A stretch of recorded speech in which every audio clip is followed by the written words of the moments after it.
যাকে ভালো রাখতে চেয়েছিলাম, একটা সময় পর দেখলাম আমি তার ভালো না থাকার একমাত্র কারণ, যার জন্য সারা বিশ্বের সাথে লড়াই করতে প্রস্তুত ছিলাম।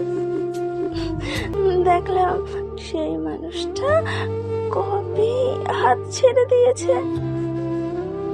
তাই মাথা নত করে পরাজয় স্বীকার করলাম।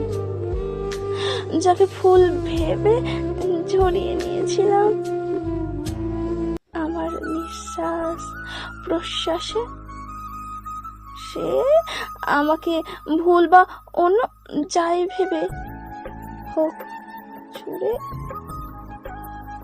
ফেলে দিয়ে একা করে চলে গেল হাসতে হাসতে।